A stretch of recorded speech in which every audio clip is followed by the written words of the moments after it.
Hello viewers, Kubiando, Kithin, Can, I'm SB, and welcome back to I Was a Teenage Exocolonist.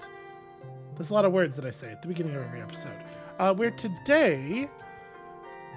We're just trying to fill in the blanks, basically, until Glow.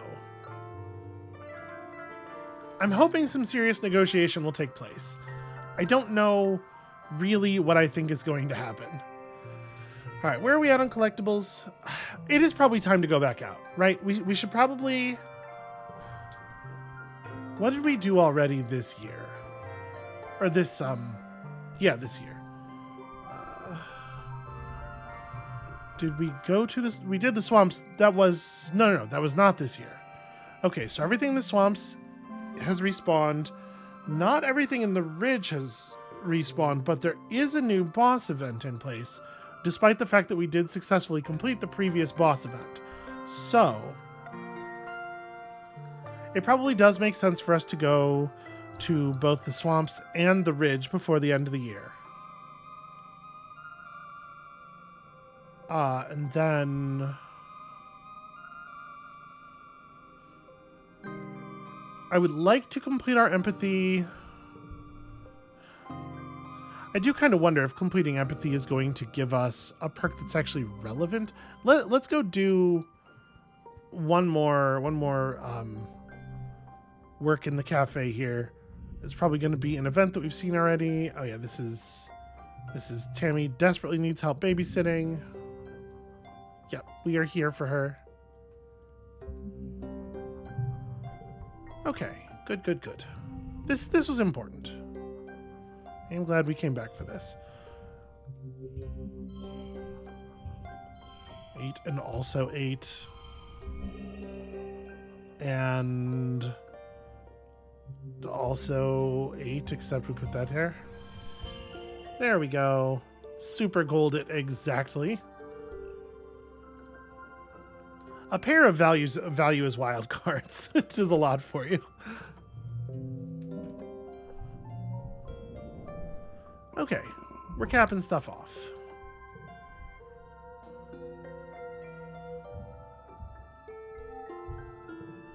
So what does this perk actually do? -1 stress anytime you gain friendship. Wow.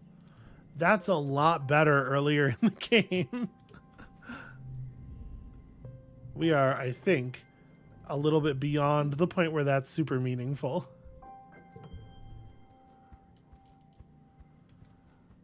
Just looking around, making sure nobody wants to talk to me and tell me about a bomb they're building or anything. Here is flour for you. Yes, you're welcome. Face, you get nothing. Standard procedure, you know. All right, let's give Cal a thing and then go out and refresh our supplies in the swamps. You get this. Oh shit, it's his birthday. Shit, I meant to give him cake on his birthday. Okay, well, that's fine. We'll give this cake to Mars. This is Mars's annual cake. Yeah, it's fine. Okay, let's go out to the swamps. Have events in the swamps. Or does it make more sense? No, it probably makes more sense to do swamp events. Right? First? I'm just thinking like, in terms of managing our stress. Okay, well, you know what actually is making the difference is there are no collectibles left in the ridge. So if we're going to go out with the goal, at least partially, of fixing our supply of collectibles, this is the place we got to go to. You're getting some tracking tips from Utopia, learning how to listen and look for the subtle cues that an animal has been through here, or worse, has been hunting you.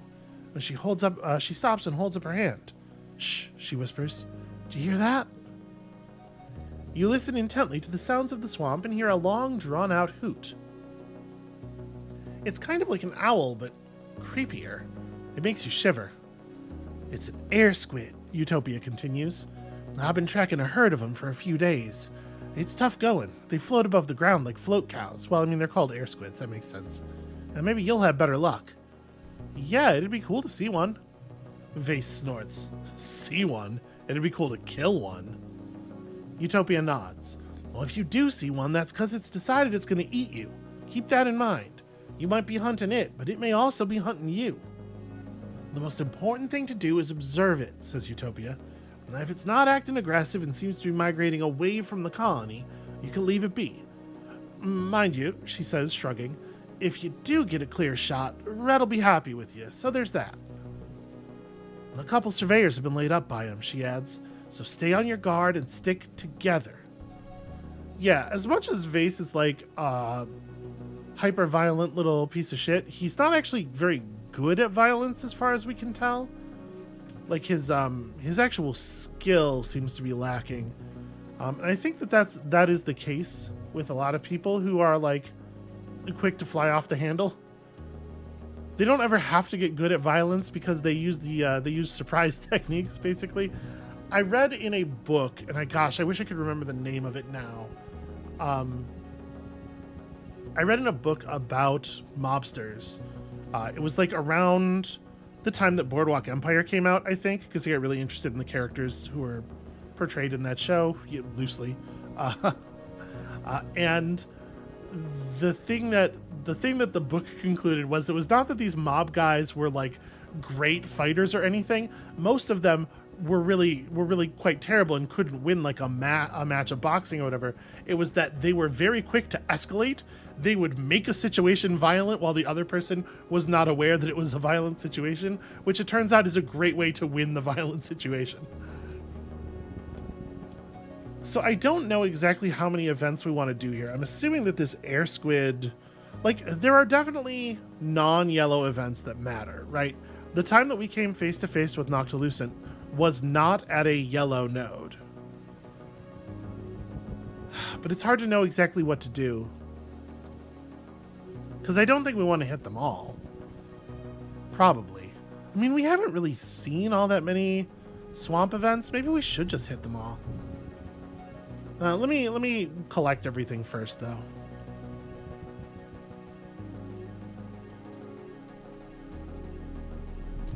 But yeah, remarkably, it turns out it's much easier to win a game if the other participants in the game do not realize that there is a game occurring.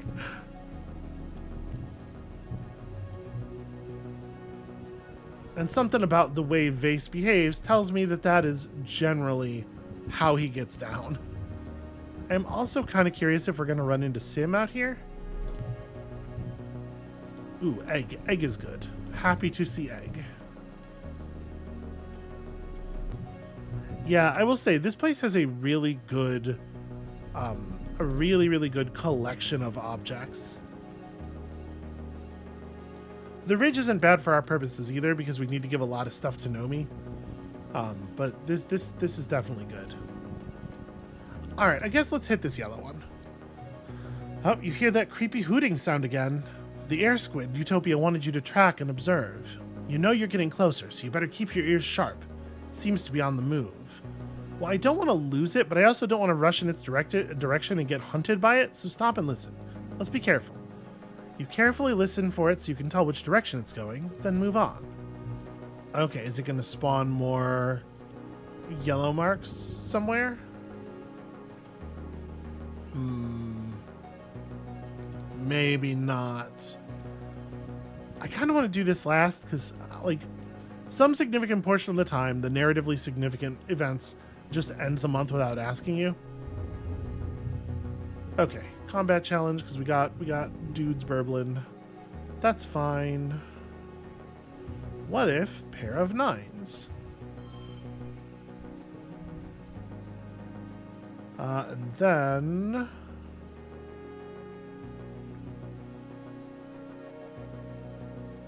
I can't make a 7 happen.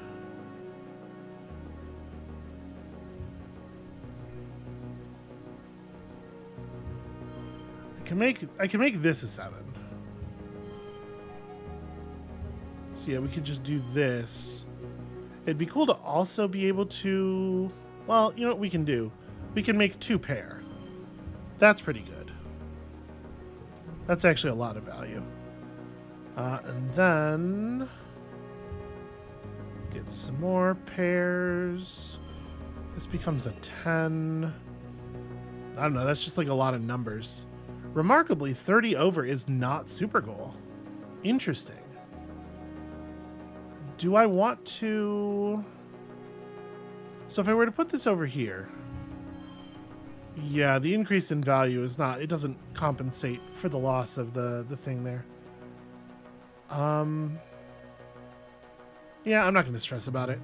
This is a situation where the amount of combat we get actually does like potentially matter. Analyze the corpse. Yep, get a bunch of stats you don't even need anymore. Wait, did I ever... Oh, yeah, I gave myself Absorbent Brain. That's right. It's like, did I ever even take advantage of my engineering thing? So I am kind of curious if it is... it has spawned other yellow nodes around.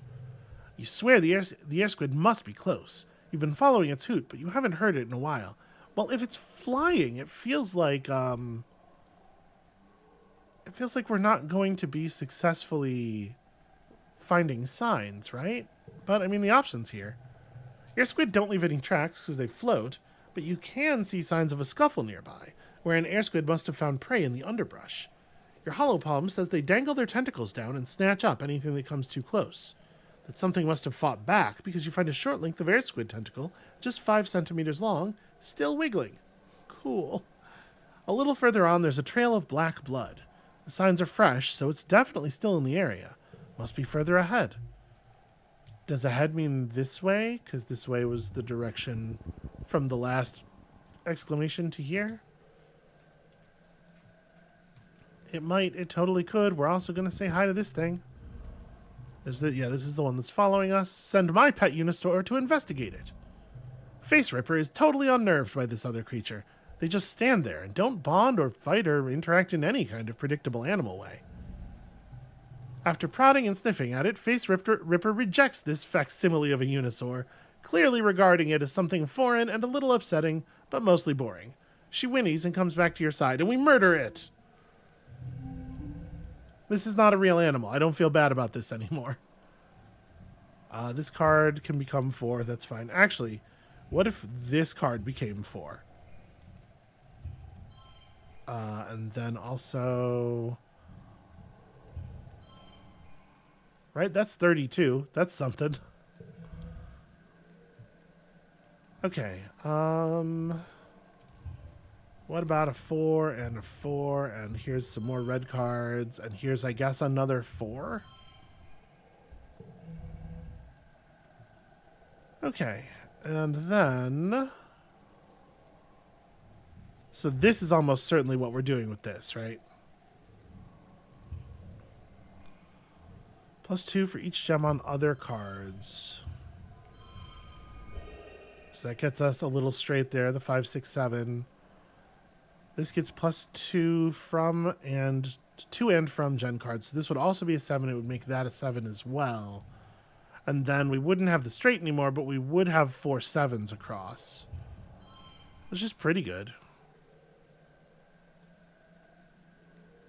Yeah, I think I'm okay with that.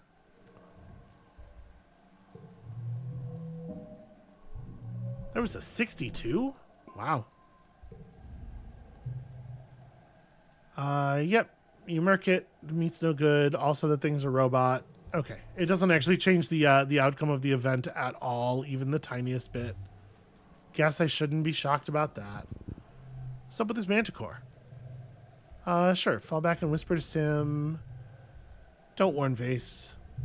Yep. Make Vase angry. I hate to gain a point of popularity with Vase. Is that incredibly petty? Yeah. Yeah, no, I hear it. I've just decided I'm okay with it. This one is so conspicuous. Vase holds up his fist to signal you to stop. Yeah, it's a Balneal, sitting in the middle of a shallow bog.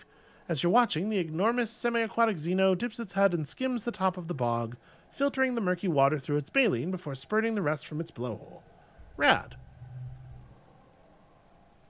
Vase raises his rifle. Well, this will be an easy one. Vase, they are peaceful creatures. You point out that Balneal are docile and have never been known to attack surveyors or the colony, even in the swamps. They're not even edible. The algae they feed on is toxic. Oh, sometimes they stampede, though, Vase points out. The fewer animals, the better. I am going to refuse to hurt it. The giant docile animal is an important part of the local ecosystem. I was trying to see if I thought either one of those other options was going to reduce Vase's ability to hurt it. Seems like not so much. It maintains the algae levels in the water, cleans the muck, and also feeds several species of small flying creatures, which live off of the tiny fish that it sprays out. You tell all this to Vase, but he just rolls his eyes, because he's the worst. All right, let's go finish finding that air squid. Apparently it did not mean back this way. Up ahead meant the other way, even though this is the way we had to be facing to have reached that event. If only we could run faster.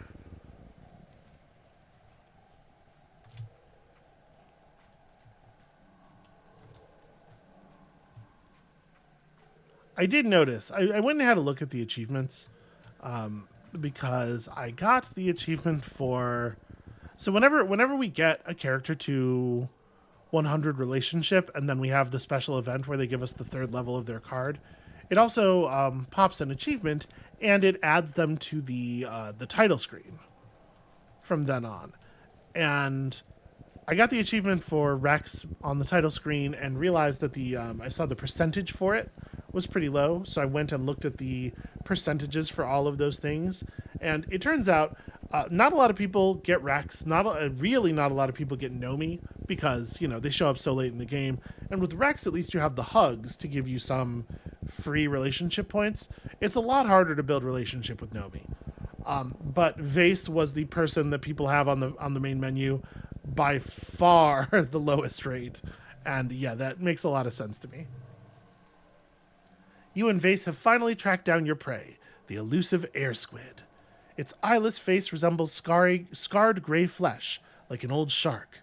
Its many gash-like mouths hang open, long needle teeth flexing like gills as it breathes. It looks like something dead washed up on shore, except floating in the air. And we're going to observe it because that's what we were told to do. You watch it drift along, dangling its tentacles close to the ground, searching for prey. The sensitive tentacles can feel vibrations like the beating of a small creature's heart. And possibly electrical signals, who knows? Its sensitive tentacles are matched by its sensitive hearing. Of course, it hears you almost immediately. So, one thing you learn is that air squid can be frighteningly fast when they need to be. Your quarry pushes its tentacles against the ground to propel itself toward you like a torpedo made from a dead sea lion crossed with a giant squid. Yeah, okay. That's not great. 110. We can manage 110. I'm confident of this. So let's start with just play a lot of red cards with a high total value. Okay. Can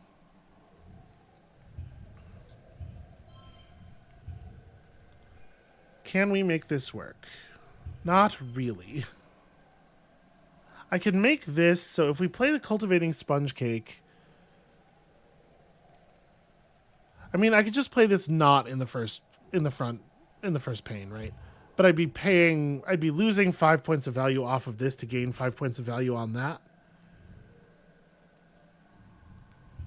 What am I talking? This works fine. What am I brain? Where did it go?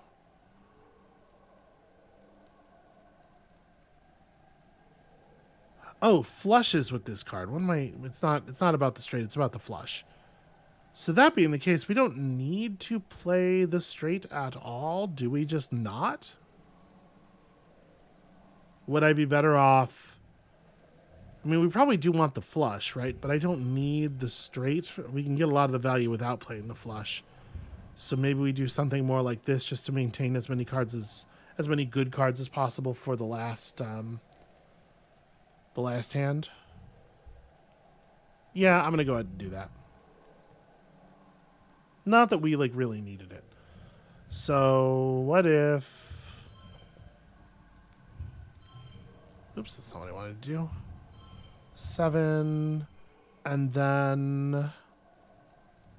Is there a way to also get a straight in here? Yeah, right? We put this there. That's a pretty okay outcome.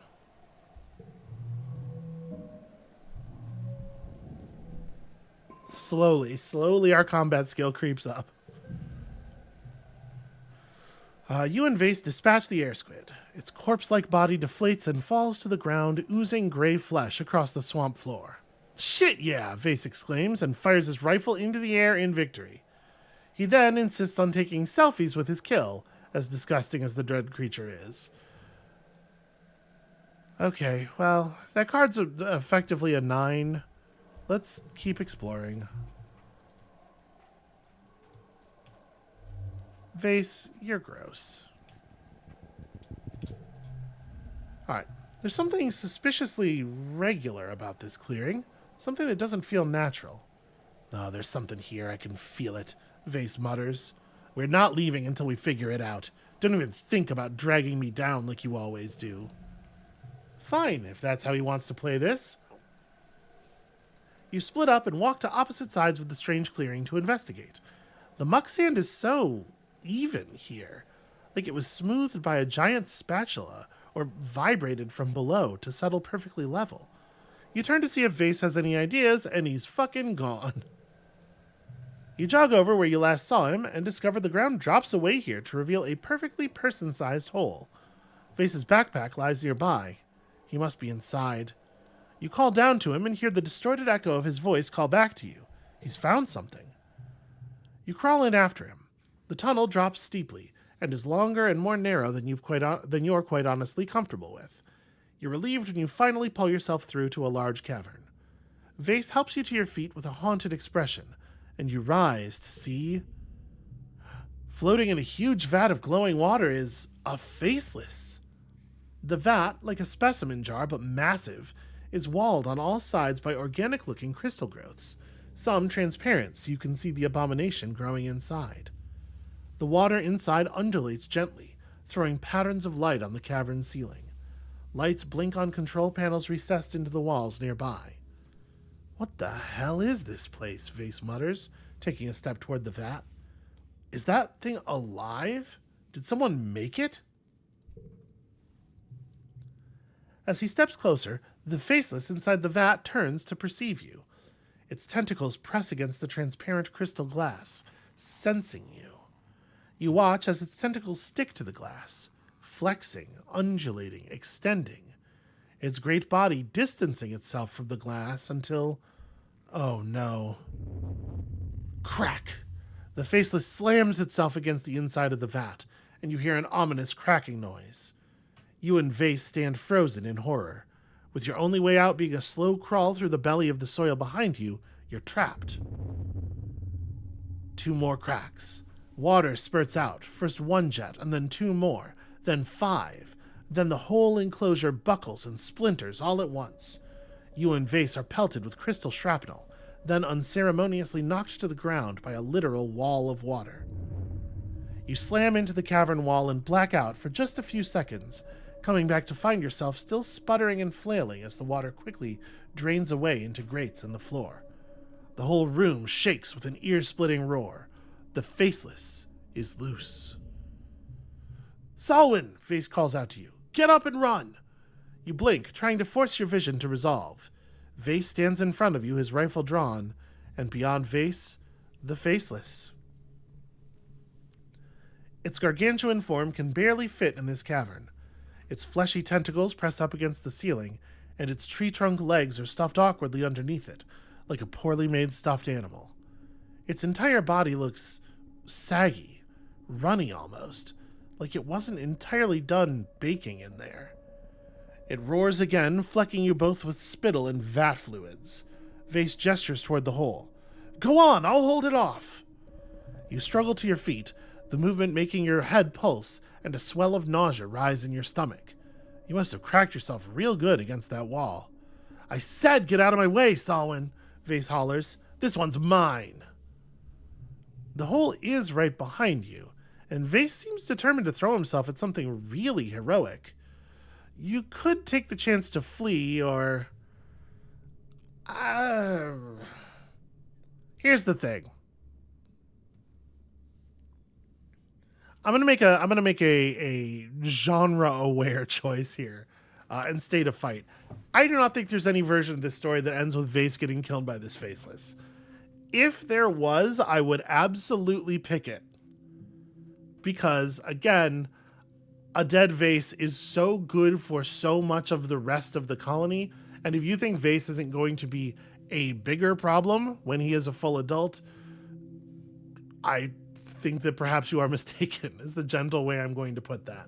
And when I say bigger problem, I mean in the sort of right-wing terrorist kind of way. However, I do not believe that they are going to allow Vase to die here. I think if we bail, he finds a way to survive and then has a story about how he's a big hero. And if he's going to survive anyway, we may as well stay and, get some share of whatever's going to happen here. My assumption is that the thing's going to turn out not to be all that scary because it isn't finished. So nope, I'm going to fight by your side. You're not getting this alone. You shake off your injuries and stand beside Vase, who shoots you a grim smile and a short soldier-like nod of approval. Well, I'm glad you have my back, he says. Let's do this thing. Nope, I still don't like you. All right. Card in the middle becomes red. That's not very good. 7, 8, 9. Sorry, we have an actual 8. What am I doing? But turning it red changes its number. So yeah, I do want to use this. Okay, 41 in the opening round. Feels like a good start. Here's where the card becoming red is an unquestionable downside. Do I want to save? Yeah, I think I want to save standing up for something for the last hand.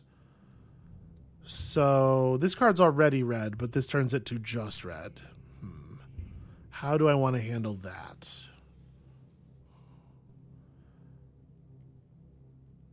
Well, I'm not going to be able to make a... If we do this, we'll at least have a pair of 8s. No, changing it from red to yellow, because, yeah, we have a +1 to reds here.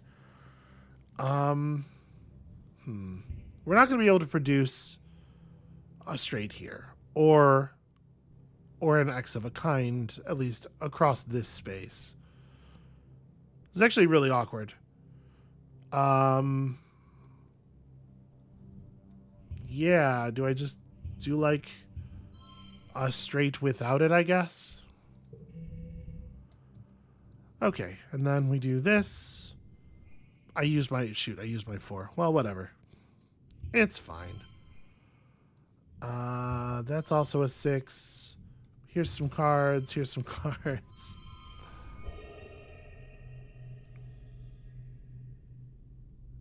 Yeah. That's fine. Whatever. It's good enough. We could maybe have gotten a second point of combat. The Faceless is juvenile doesn't seem to be the right word, but it's unfinished, and it shows in its stamina and overall lack of ferocity.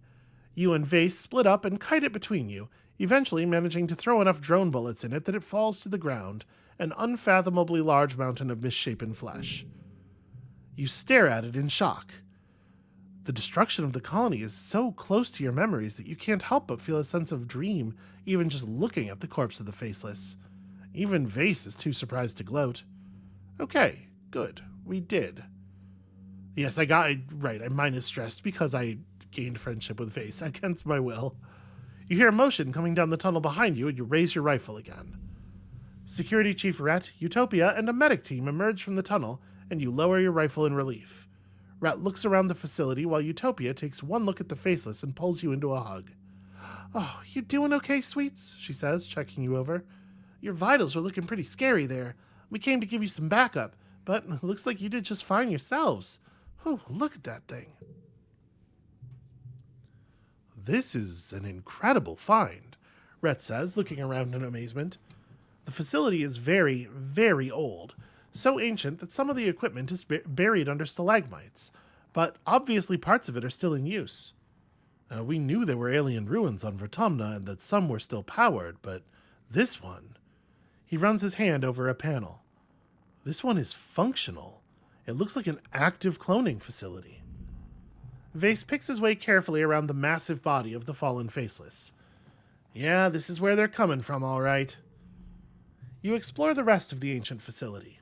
At the far end is a ramp up to a gigantic door, presumably the exit the Faceless would use. There are more rows of cloning tanks of various sizes and states of collapse. The abomination trashed them in its death throes, and the blinking lights are all off now.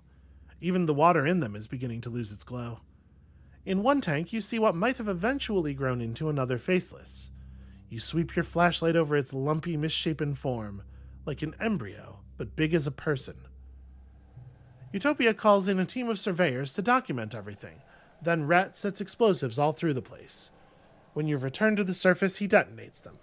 You watch the strange clearing swell, then slump inward, forming a depression that'll probably, in time, be a lake.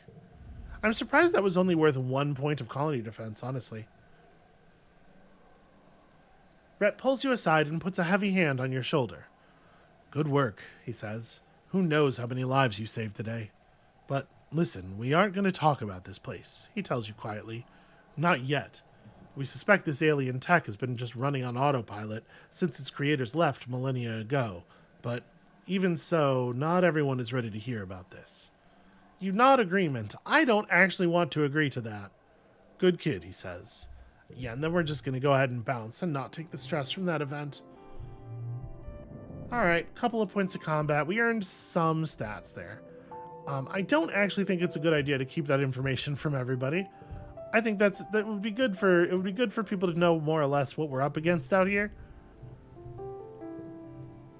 Guess what, Nomi? Oh, I don't actually have any of the things that you especially like, and it's not your birthday, right? Your birthday's in mid-dust, so I guess I'm gonna give you a medicinal root. How about a bobber fruit? Okay, yeah, all right. It's something. We're trying. It is tough. It is tough to get Nomi up fast enough. You get an egg. It's true, I am a hero for egg delivery. Oh, hey, free bobber fruit. All right, so do we want to go... I guess here's a question. Like, do I think that I necessarily will be successful if we go to the Ridge right now?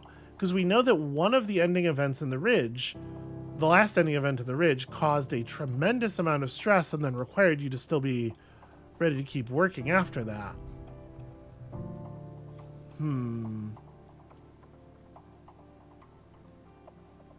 You find Cal behind the garden shed, kneeling down and peering under a tarped-up old watering pot. He shushes you and gestures for you to come look under the tarp. There, in the dusty gloom, 6 four-eyed hop kittens blink up at you, eerily out of sync. I haven't seen their mom in a while, Cal says.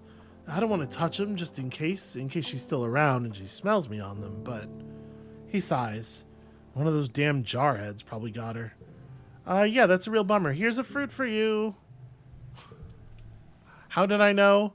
Cal, come on. And it's Mars's birthday. Found something you might like. Here's a cake for you.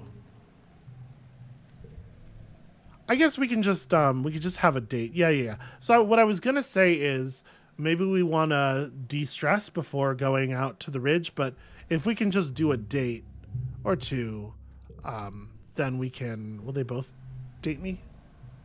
Yeah. Okay, then yeah, we're fine. We could just keep going. We really hardly need to de-stress at all now. And yeah, I don't think there's any reason to do anything else this month. Check in with Chief Rhett. Rhett and Utopia have set up a base camp in the swamps. They're studying their holoscreens intently, like generals in a war room. You suppose, in a way, they are. Rhett gestures you over. Here's our hero, he says. Listen, Solwyn, we've been studying the information we took from the cloning facility. And what did you learn? Well, our suspicions were correct. That was a cloning facility, before we blew it up anyway. Pia here says the facility's construction matches the Convergent Domain ruins in the Resting Ridges. Thing is, those ruins have mostly been dead for thousands of years. But that cloning facility, well, it was clearly still running. He pulls up the surveyor's report. Long before the stratospheric left Earth, we scanned the hell out of Rotumna. No signs of active sentient life. But there was something here. Something the Convergent Domain left behind to run their facilities. It's some kind of eco-defense system run by artificial intelligence. The gardeners, just like you said. Did I say that to you? Is that information you have?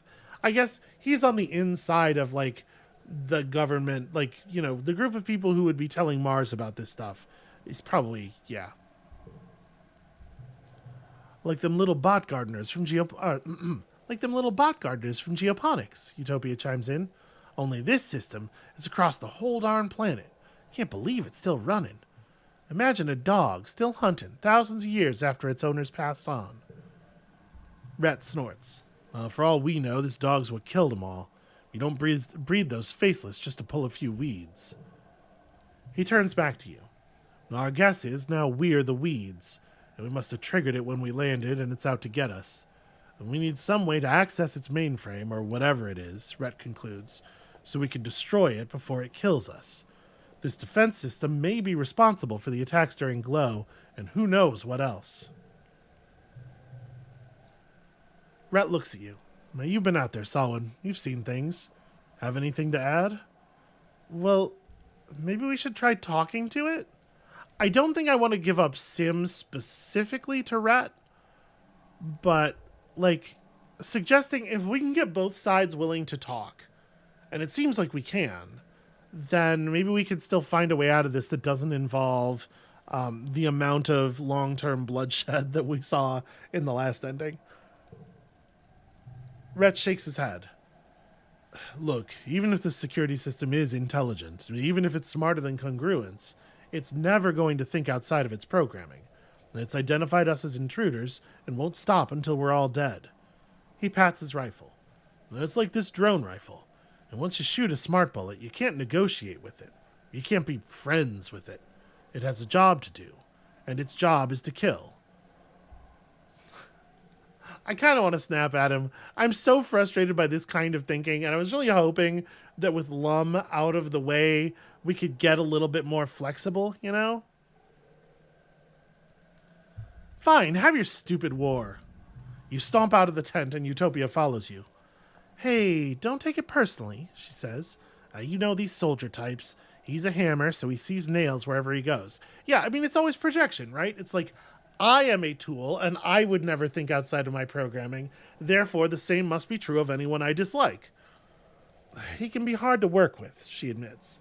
If you want to get him to do something, you usually have to go over his head. Try talking to the governor about it.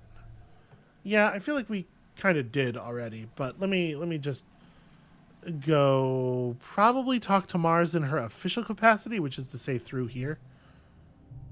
Okay, we kind of already did that. Actually, I'm kind of curious about assist the governor now that Mars is the governor. But we should probably do this first. We should probably go and see what the new boss event in the Ridge is. And there's not going to be any reason to do anything here except run straight to the end.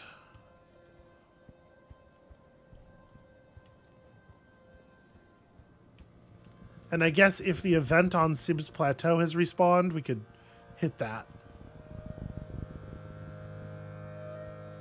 Sim might want to talk to us too. Maybe.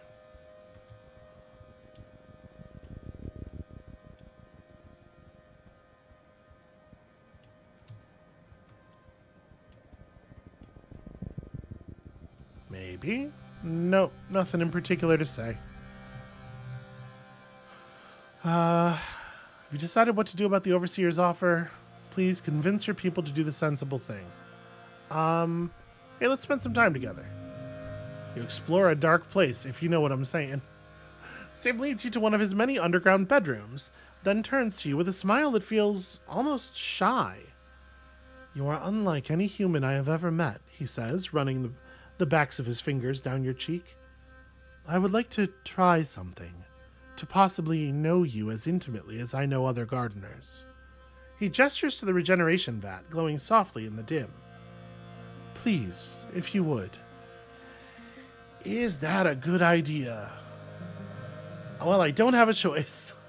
You disrobe and step into the vat. Sim joins you moments later, similarly nude, and you sink together into the cool gel. Immediately you feel the frisson of connection between your mind and Sim's, and you know without thinking that the gel will not drown you. You take a deep breath and let it fill your lungs, and you feel both Sim's pride and his passion as he kisses you deeply. What happens after that, you need not speak words to understand. Fair enough.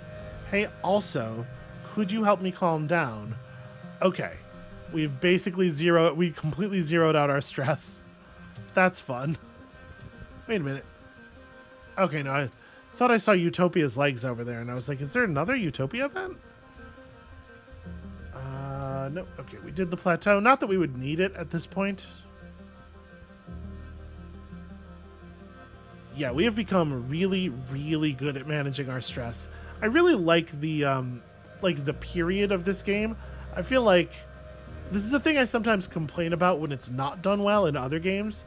This game has done a very good job of matching its mechanical arc to its narrative arc.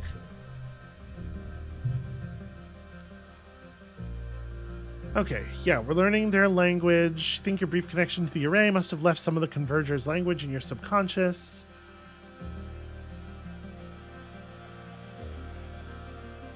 So yeah, a battery. We're just like learning their tech and their language and stuff, and it's an event we've already done, so... Okay. Home again, home again.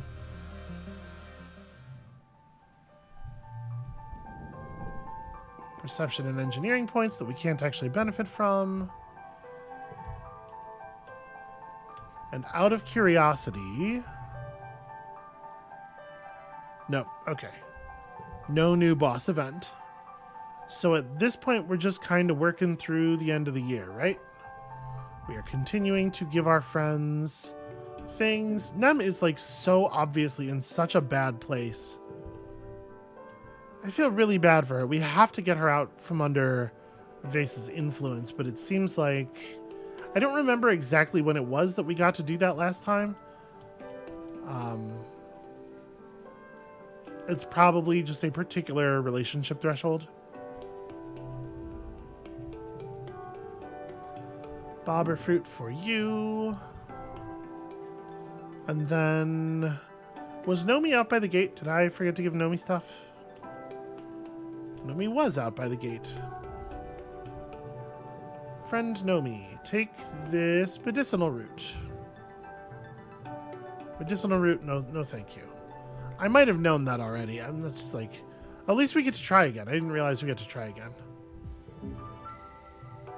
Okay. So yeah, we're still only 79. Jeez. It's tough. I mean, you gotta do tasks that give you friendship with Nomi as well, I think, to be able to push it up in time. I think even if we laser focused on it now, we wouldn't get there quickly enough. So what do we want to push up? We do want to gain some reasoning. What is the best way to gain reasoning? You would want it to be something where reasoning is the top value. So probably tutoring children is the way to go. Yeah. Alright, we'll get this perk and then we'll figure out what to do from there. It does give friendship with Nomi. Though you could literally talk to Congruence anywhere, you meet her in the robotics workshop.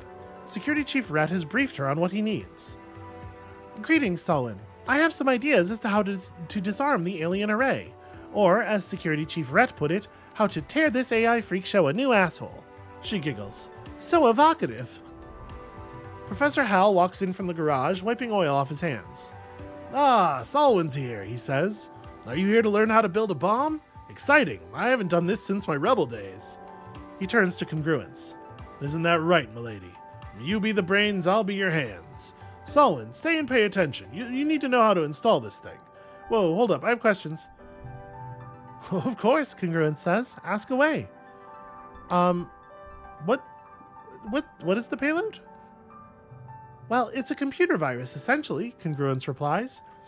It's a piece of software that will duplicate itself and spread to key systems in the array, then neutralize them. I'm not quite certain what neutralize means in this context, she continues. It's a bit of a mystery, given how little we know about how the array actually works.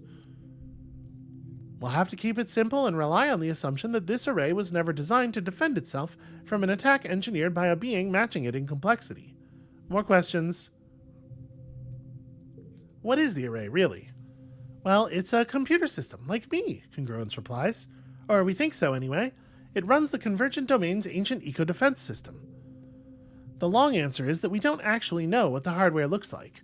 Given what we know about how you've accessed the array before, the main terminal is probably underground, and it's likely organic. Isn't that neat?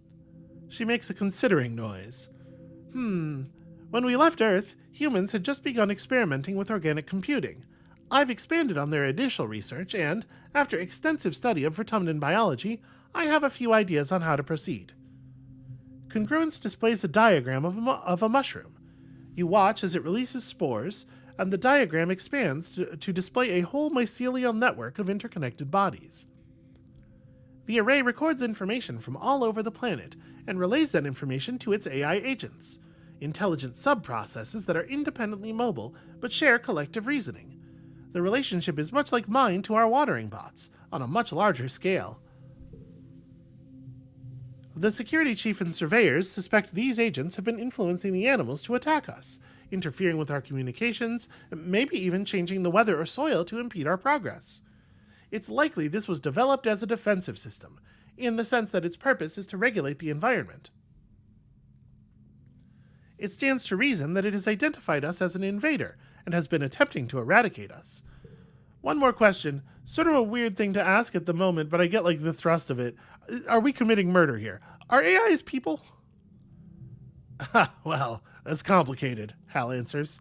I like to think congruence here is more than the sum of her parts. But the alien system, well, I don't know what that is at all. He grimaces, trying to cover it up with a smile. And, who are we to say what isn't a person? I mean, that's a question that's been plaguing humanity for millennia. And we're never going to solve it in a robotics lab. What I do know is that this array, whatever it is a danger to humanity. I mean, for that reason alone, we need to do something about it. Well, all right, I'm ready to learn. Congruence does most of the work, but Professor Hal builds the hardware and a universal connector. Oh, it's just like how we met, Congruence coos, and Hal laughs uncomfortably. She transfers her artisanal, single-batch, handcrafted organic virus into the payload hardware. It's interesting that the array lacked the basic security to keep you from discovering it, Congruence says as you're waiting for the virus to download. I was designed to repel hackers and attacks from other corporations. System security was a high priority. Humans on Earth were predisposed to being malicious due to the brutality of their environment. And by their environment, of course, she means there were other humans around. What you are to the humans of Earth, the array is to me, she continues. You are designed for humanity's peaceful ascent to the stars. The array was designed to maintain order in a naturally disordered planetary ecosystem, to repel chaos from without, not within. I don't believe the array will have the capability to defend itself against an intelligent foe. You don't know exactly what to expect when it comes time to plug this thing in, but Congruence runs you through some possible installation scenarios. Afterwards, though, the planet really will be on its own. No guardians maintaining equilibrium, no legacy of a failed civilization, no more attacks by brainwashed animals, just nature, as it should be. The payload is in your hands. Time to return to Rhett. I don't know. I'm not saying that we definitely shouldn't. I don't know, y'all.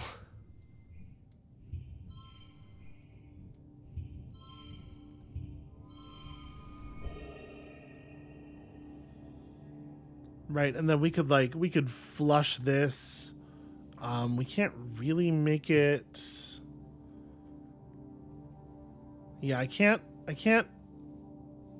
use this as a doubler without.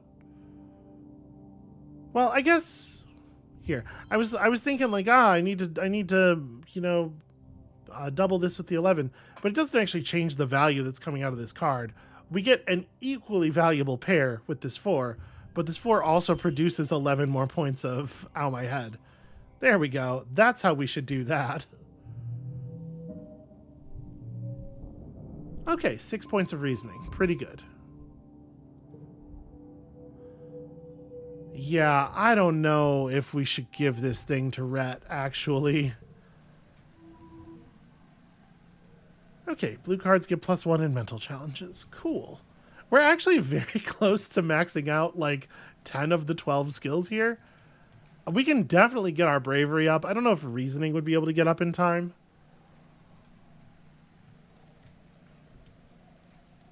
It's interesting, certainly.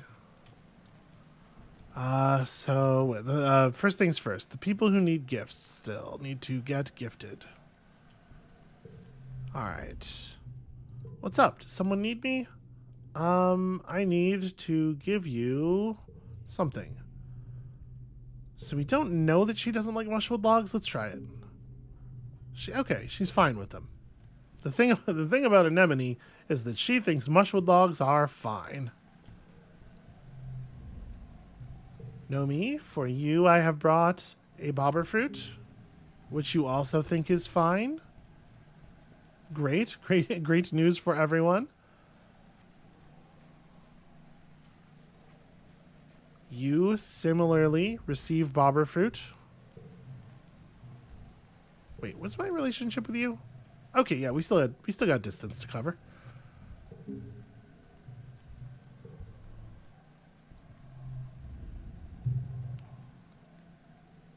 Okay, he talks. Oh, that's right. We sit down with him to have lunch, and he talks about his four parents. Yep. Works fine for my mom, but I kind of feel like if I find someone, I want to just be with them, you know? Well, a special person, huh? Like Tammy, wink, wink, nudge, nudge, like we haven't noticed? Cal blushes and looks around as if speaking her name might summon her presence. Someone, he hisses and rubs the back of his neck. I mean, yeah, he admits quietly. Of course, I really like her. The dal is sweet and fragrant and tastes all the better for being made and delivered with love. You and Cal eat your fill before Cal excuses himself to go back to work. They're not, like, officially a thing, are they? I wonder if we could fix that. Hooking people up seems like the kind of thing you would do at the bar. You find Tammy sitting on the stoop of the lounge, a thick shawl over her shoulders and a steaming mug in her hands, as she watches Echinacea playing nearby. She looks up and smiles faintly as you approach. Do you ever think... She starts, then frowns and shakes her head. No, never mind. Forget I said anything, please. There's no sense worrying about the future. That's very curious. I don't know what to make of that either.